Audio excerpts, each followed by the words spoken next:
स्वागत है आपका इंडिया न्यूज में। आपके साथ मैं हूं राजीव शर्मा। सर्दी बढ़ने के साथ गुजरात और हिमाचल में सियासी पारा बढ़ता जा रहा है।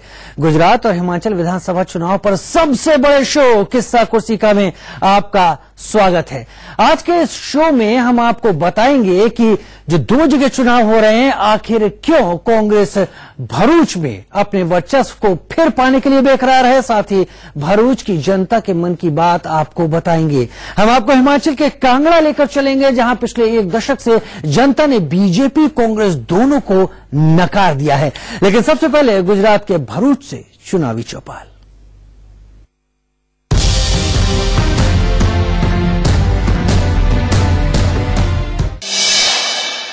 भरूच जिला राजनीतिक दृष्टिकोण से इतना महत्वपूर्ण है कि पिछले 6 महीनों में प्रधानमंत्री 2 बार यहां के चक्कर लगा चुके हैं। और इसके पीछे वजह जो है वो साफ है, क्योंकि ये कांग्रेस के चाणक्य पटेल का गृह जिला है। तो प्रधानमंत्री कोई कसर नहीं छोड़ना चाहते। हालांकि यहां पर जो 4 विधानसभा सीटें हैं, उनमें से 3 पर भारतीय जनता पार्टी का कब्जा रहा है और 1 पर जनता दल यूनाइटेड का कब्जा है। तो भरूच में क्या है राजनीतिक मुद्दे और किसका पलड़ा जो है वो भारी लग रहा है, जानने के लिए भरूच की जनता जो है इस वक्त हमारे साथ है। उनसे हम बात करेंगे और जानेंगे भरूच में क्या है, सबसे बड़ा मुद्दा क्या है भरूच में इस वक्त। अगर चुनाव में दोनों पार्टियां जा रही हैं तो पब्लिक से किस मुद्दे पे वोट मांगेंगे? पब्लिक को किस मुद्दे पर? अनएम्प्लॉयमेंट वो सबसे बड़ा मुद्दा है। सबसे बड़ा मुद्दा अनएम्प्लॉयमेंट का है। अभी देखे जाए तो करीबन 23 साल से बीजेपी यहाँ पे राज कर रही है, सत्ता में है, और सबसे ज्यादा इंडस्ट्रीज कांग्रेस के शासन में यहाँ पे आई थी। गुजरात के अंदर 180 जीआईडीसी कांग्रेस के समय में यहाँ पे आई थी। भरूच की बात की, भरूच के अंदर भी आज देखे जाए तो अंकलेश्वर एशिया की सबसे बड़ी जीआईडीसी है, जो हमारे सम्मानीय नेता अहमद पटेल साहब। तो वहाँ पे क्या लोकल लोगों को रोजगार नहीं मिलता? हाँ, तो वही मेन मुद्दा है। जो इतनी सारी इंडस्ट्रीज कांग्रेस के टाइम पे आई थी, लेकिन बीजेपी गवर्नमेंट आने से यहाँ लोकल लोगों को रोजगार नहीं मिल रहा है। 100% नहीं मिल रहा है। अभी भी दहेज के लोगों ने पूरा चक्का जाम करके प्रशासन को जगाने की कोशिश की थी, पूरा एक दिन के। इतनी सारी इंडस्ट्रीज है तो क्या पूरी इंडस्ट्रीज में बाहर से आगे दूसरे प्रदेशों से आके लोग काम करते हैं? हाँ, ऑन रिकॉर्ड है। ब्रिज का मुद्दा था, मुंबई अहमदाबाद जो हाईवे था, उसमें भरूच के पास जैसे ही मुंबई से लोग अहमदाबाद जाते थे काफी बड़ा जाम लगता था। तो वो ब्रिज का निर्माण करने में इतना वक्त क्यों लग गया भारतीय जनता पार्टी? जब सेंट्रल में कांग्रेस की सरकार थी तो सिर्फ कागज पे बात होती थी। जब हमारे 2014 में नरेंद्र मोदी जी की सरकार आई, उन्होंने उद्घाटन किया और 1.5 साल में ये कॉन्ट्रैक्ट खत्म करके 1.5 साल में खत्म हुआ है कॉन्ट्रैक्ट। ये पहली बात सुनो ये जो गलत बोल रहे हैं कि भाई ये ब्रिज का काम जो यूपीए जो सरकार ने किया है, तो उसके लिए जो फंड था वो भी अहमद पटेल जी ने पहले से ही डलवा दिया था। और उसका तब तक कुछ हुआ क्यों नहीं था? लेकिन जब मोदी की सरकार आई तभी क्यों हुआ? एक मिनट। एक दूसरा मुद्दा ये है कि नर्मदा नदी में पानी जो है वो यहाँ पे काफी कम रहता है, उसके पीछे क्या वजह है? ये मुद्दा है ना। मैं यही कास्ट से जुड़ा हूँ, हम मछुआरे भाई लोग हैं। यहाँ पे पहले जब कांग्रेस की सरकार थी तब 4000 क्यूसेक पानी छोड़ा जाता था, अभी 600 क्यूसेक पानी छोड़ा जाता है। हमारे अहमद पटेल साहब ने 26 जुलाई 2016 में संसद सत्र में भी कहा था कि हमारा नदी का तट पूरा समुद्र से पानी जो आ रहा है उसमें सूखा हो रहा है, इसके लिए पानी छोड़िए। अभी भी हमारे माछीमार भाइयों ने पानी नहीं छोड़ते, अभी नहीं पानी 600 क्यूसेक सिर्फ पानी छोड़ते हैं। 4000 क्यूसेक पानी छोड़ने की बात की थी लेकिन नहीं छोड़ रहे। जब कांग्रेस की सरकार थी तब नर्मदा डैम की परमिशन 121 मीटर थी, 121 मीटर से ज्यादा बढ़ा के हमको करनी थी 131, तब उनकी सरकार ने हमें परमिशन नहीं दी। जब 121 से 131 मीटर की लंबाई हो गई तो वो पानी कहाँ जाएगा? वो पानी से पूरे गुजरात को फायदा ही होने वाला है। महिला सुरक्षा का मुद्दा पूरे देश में हावी रहता है। पिछले 22 सालों में आपको लगता है कि पिछले 22 सालों से लगता है कि यहाँ पे महिला सुरक्षा पर ध्यान दिया गया है? महिला की सुरक्षा की कोई व्यवस्था नहीं है। महिला अपने मंगलसूत्र पहन के भी घर से बाहर निकल नहीं सकते हैं बीजेपी के राज में। और आप गुजरात में देखोगे तो गुजरात में भरूच में देखो, आप पूरे गुजरात में देखो, भरूच में कभी भी महिलाओं सुरक्षा के इस मामले में कोई सवाल उठा नहीं है। गुजरात की जनता जो है फिलहाल बटी हुई है और मुद्दे जो है काफी हैं भरूच में। लेकिन ये आरोप लगता रहा है भारतीय जनता पार्टी पर और कांग्रेस पर भी कि जब चुनाव नजदीक आता है तो सारे मुद्दे गौण हो जाते हैं और सिर्फ कम्युनल लाइन पे ही वोटरों को उकसाया जाता है। तो इस चुनाव में क्या कुछ अलग देखने को मिलेगा, उसके लिए हमें मतदान तक इंतजार करना पड़ेगा। गुजरात के भरूच में सॉल्टेड पीनट्स का कारोबार बड़े पैमाने पर होता है। ऐसी एक दुकान पर हमारे रिपोर्टर राजेश पहुंचे और लोगों के मूड को समझने की कोशिश की। खारी सिंग यानी कि सॉल्टेड पीनट्स या फिर इसे नमकीन मूंगफली कहें, अगर आप भरूच आते हैं और आपने यहाँ का सॉल्टेड पीनट्स नहीं चखा, आपने यहाँ का खारी सिंग नहीं चखा तो कुछ भी नहीं चखा। और सबसे बड़ी बात है कि यहाँ के व्यवसाय का बड़ा हिस्सा है ये, यहाँ के लोग इसका बहुत बड़े पैमाने पर व्यवसाय करते हैं और देश के अलग अलग हिस्सों में सॉल्टेड पीनट्स खारी सिंग यहाँ से सप्लाई की जाती है। सिर्फ देश ही नहीं बल्कि विदेश में भी इसे भेजा जाता है और अलग अलग फ्लेवर्स होते हैं। कितने फ्लेवर्स के खारी सिंग बेचते हैं? 15 फ्लेवर। और कितने का व्यवसाय होता होगा? अगर आप ये दुकान एक चला रहे हैं तो दिन में एक दुकानदार को कितने का व्यवसाय होता है? 15 से 20 हजार। 15 से 20 हजार का। और यहाँ से कितना कहाँ भेजते हैं आप लोग इसको? America, Australia, London, Delhi, Mumbai, Pune, हर जगह जाता है। हर जगह जाते हैं। क्या मुद्दे रहेंगे बतौर आप खारी सिंह के व्यापारी हैं, क्या मुद्दे रहेंगे दिमाग में आपके जब वोट देने जाएंगे?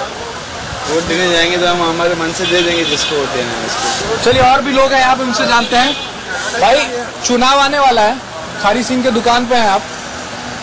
खारी सिंह का व्यवसाय जो है यहाँ पे लोगों को अच्छी आमदनी देता है, तो लगता है वो कि कोई ऐसी सरकार है जो इस तरीके के जो व्यापारी हैं उनके बारे में सोचती है? बीजेपी जीतेगी, कांग्रेस जीतेगी? बीजेपी। कौन जीतेगी साहब? बीजेपी ही जीतेगी साहब। क्यों? तो पूरी पब्लिक बोल रही है, मैं अकेला नहीं बोल रहा हूँ, पब्लिक भी बोल रही है। और भी लोग हैं यहाँ पे। खारी सिंग इसी तरीके से यहाँ पे आपको जगह जगह पे बिकती हुई दिखेगी। जो लोग हैं वो यहाँ पे खरीदते हैं। साथ ही इसका एक्सपोर्ट जो है हिंदुस्तान के अलग अलग शहरों के साथ विदेशों में भी होता है। हालांकि जो यहाँ के व्यवसायी हैं उनका कहना है कि सरकार ने इस व्यवसाय को बढ़ाने के लिए बहुत कुछ किया है, ऐसा नहीं है। इन्होंने अपने बलबूते पर ये व्यवसाय जो है वो खड़ा किया है। तो गुजरात के भरूच में लोगों का मूड जाना आपने, और अब बात करते हैं हिमाचल की।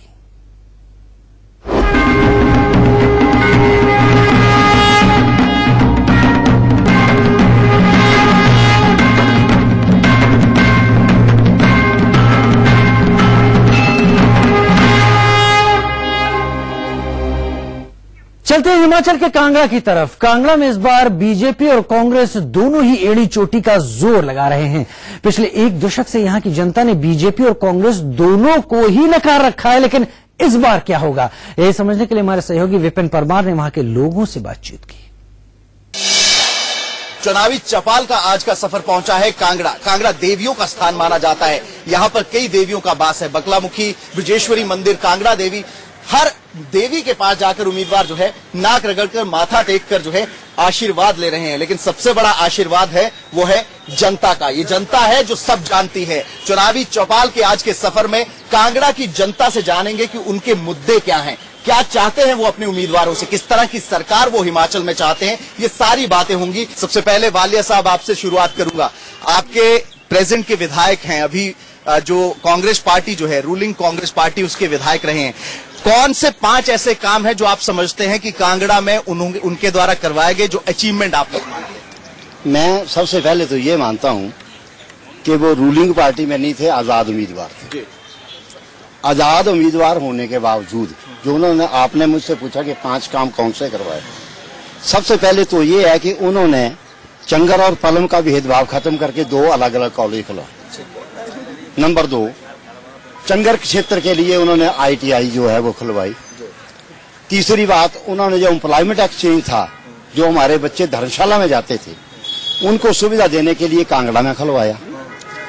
2 बड़ी योजनाएं पानी की, जो कि एक चंगर के लिए थी और एक पलम के लिए थी, उनका शिलान्यास करा के उनको शुरू करवाया।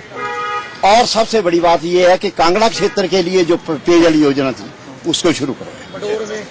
ये जो 5 उपलब्धियां गिनवाई गई हैं, कितनी कर सही समझते हैं कि कांगड़ा के विकास में इन उपलब्धियों का कितना काम जो हुआ और कितना ग्रास रूट लेवल पर पहुंचा?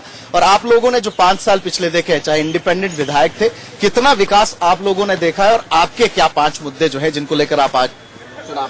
सबसे पहले तो मैं इंडिया न्यूज का धन्यवाद करता हूं कि वो कांगड़ा की जनता को जागरूक करने आए हैं वोट डालने के लिए।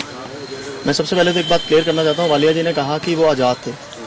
काजल जी शुरू से ही कांगड़ा के एसोसिएट विधायक थे जब से सरकार बनी थी। और राजा वीरभद्र सिंह के साथ थे, पहली बात। दूसरी बात, जो स्कीम्स गिनवाई गई कि ITI आया और कॉलेज आया, तो मैं सबसे बड़ी बात ये बोलना चाहता हूँ, कॉलेज खुलने चाहिए, विकास होना चाहिए, बहुत अच्छी बात है। अगर आप 3-3, 4-4 किलोमीटर के डिस्टेंस पे कॉलेज खोल दोगे तो उसको विकास नहीं कहा जाएगा।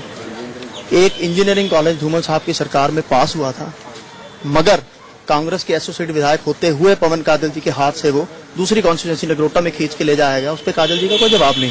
युवा साथी हमारे साथ मौजूद है। आप क्या चाहते हैं, बीइंग अ युवा, मतलब आप लोग क्या चाहते हैं कि कांग्रेस हो या बीजेपी हो? मैं आपसे न्यूट्रल जवाब चाहूंगा कि कांग्रेस हो या बीजेपी हो, आपके कौन से मुद्दे हैं जो कांगड़ा में जिन पर काम नहीं हुआ, जिन पर आप चाहते हैं कि काम? कांगड़ा का सबसे मेन मुद्दा था सीवरेज का, जो आज तक शुरू नहीं हो पाया। और कांगड़ा शहर में विधायक कहीं देखे नहीं के 5 साल में। अगर गांव में जाओगे कांगड़ा में शक्ल नहीं पता उनकी कौन है विधायक, कौन नहीं है यहाँ के। आपसे जानना चाहूंगा, क्या मुद्दे आप समझते हैं कांगड़ा के, जो आपको मतलब जो चीजें आप चाहते हैं कि कांगड़ा में हो? कांगड़ा में तो विधायक पवन काजल ने काफी अच्छे काम किए हैं। और ये जो पानी की बात बता रहे, अभी यहाँ मतलब ग्राउंड में जाके चेक कर लो, जो टैंकी है ना, वो पानी बिल्कुल ही बेसहाय हो रही है, बिल्कुल। इनके मतलब उसको टूटी लगा हुआ, टूटी कौन लगाएगा? विधायक तो लगा के देगा। आपसे अगर बात करें वाले साहब, ये बताइए, जिस तरह से चुनावी मैनिफेस्टो भी आ रहे हैं, आपके विधायक ने क्या आगे के लिए, अगर जनता के बीच में जा रहे हैं तो क्या क्या बातें उनके द्वारा की जा रही हैं कि वो मैं ये करूंगा वो करूंगा? कांगड़ा के लिए उनके द्वारा क्या कुछ रखा गया है, क्या कुछ किया जाएगा आने वाले समय? देखिए, कांगड़ा का जो प्रेजेंट विधायक है पवन काजल, उसने जो काम किए हुए हैं उसको अगर जनता मौका देगी, हम उसको दूसरे स्तर पर लेके जाएंगे, डबल काम करेंगे। भारतीय जनता पार्टी की केंद्र में सरकार है, प्रधानमंत्री नरेंद्र मोदी लीड करते हैं, हिमाचल में भी वो आने वाले हैं कुछ दिनों में। आरोप सीधे तौर पर आपके भी लोगों पर लगे हैं। क्या समझते हैं कि जो विकास हो सकता था उस समय में वो नहीं हुआ, और आने वाले समय में अगर चुनती है जनता तो आपको क्यों चुने? देखिए, सबसे पहली बात तो ये है कि मैं वाले जी को एक बात बताना चाहूँगा, जवाबदेही उसकी बनती है जिसने अभी प्रेजेंट में राज किया है। अगर आप कंपैरिजन करेंगे कि 20 साल पहले क्या हुआ, 15 साल पहले क्या हुआ, तो समय में बहुत फर्क आ चुका है। मैंने अगर आपसे एक बात कही है कि कांगड़ा का विकास नहीं हो, और आपने लोगों से बात करी है, जो स्थानीय जनता आई है, आप देखो कि कांगड़ा में हॉस्पिटल हो, जजिया कर हो, सड़कों की हालत हो, म्यूनसिपल कमेटी इनकी अपनी है, सब कुछ इनका पर आपस में कोऑर्डिनेशन से काफी चीजें बाहर करेंगे। आरोप प्रत्यारोप और राजनीतिक विषाद। जी हाँ, चुनावी चौपाल लगातार हिमाचल में अपनी समीक्षा कर रही है, ये जानने का प्रयास कर रही है कि हिमाचल की जनता आखिर किसको चुनने वाली है। लोगों की समस्याएं भी हैं, समाधान भी हुए हैं। ऐसे में हर कोई व्यक्ति ये चाहता है कि जो नेता वो चुने वो काम करवाए। कांगड़ा की बात की जाए तो स्थानीय विधायक को लेकर जो है लोगों में यहाँ पर अलग अलग चीजें भी हैं। कुछ ये कहते हैं कि पानी का वायदा किया गया था वो पानी नहीं आया, तो वहीं उनके समर्थक ये कहते हैं कि पानी ओवरफ्लो हो रहा है। ऐसे में कांगड़ा का विकास कौन नेता करवाएगा और किसके नाम पर जनता मोहर लगाएगी, ये तो वक्त बताएगा। कैमरा पर्सन निखिल चौधरी के साथ विपिन परमार, इंडिया न्यूज, कांगड़ा।